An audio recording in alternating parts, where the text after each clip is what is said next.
Hey everyone, welcome back to the channel. And in this video, on Christmas Day, I ask a very thought-provoking question.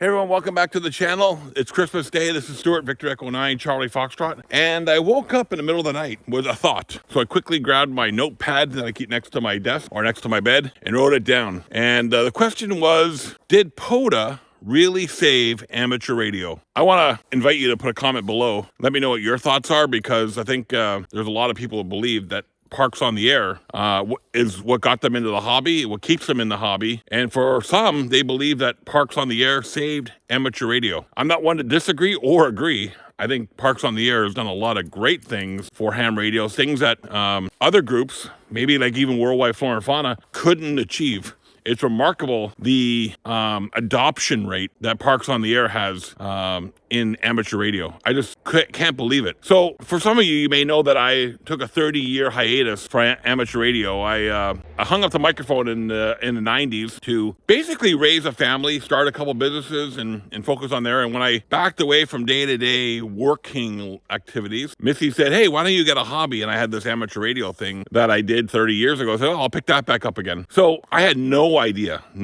whatsoever that Parks on the Air even existed. Worldwide Flora and Fauna, you name it, any program. Islands on the Air, didn't know. No idea. Anyway, so I was dialing around the man, because when I came back, I started doing the exact same things I did 30 years ago. 3905 Century Club, I got into OMIS, I went on DXnet, and I still do DXnets today, don't get me wrong, DXnets are great. But I started dialing around the band, and I started hearing people saying CQ Parks on the Air, blah, blah, blah, blah, blah. And I got thinking, Parks on the Air, what is that? So I started doing some research on it, and I think my first hunting contact was in October of 2023. Since then, I've got a numerous amount of contacts now, and I do activations. Now, my first activation, we'll have in a future video when I do my annual recap. My first activation was in January of 2024, and I'm hooked. I'm hooked on Parks on the Air. Parks on the Air, Worldwide Flora and Fauna, all of them have joined, especially Worldwide Flora and Fauna, has brought a lot of enjoyment back to amateur radio. For me and for a lot of other people.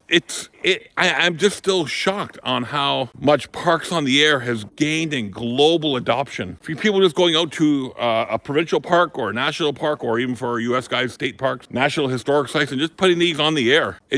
I'm astonished on how the adoption rate on that is skyrocketed. It's created a whole subculture inside of amateur radio. So my question for you is, in your opinion, has Parks on the Air saved amateur radio? Leave a comment below. Let me know what you think. I'm Stuart, Victor Echo 9, Charlie Foxtrot. Merry Christmas here from New Brunswick, and we'll see you in a future video. Bye-bye for now.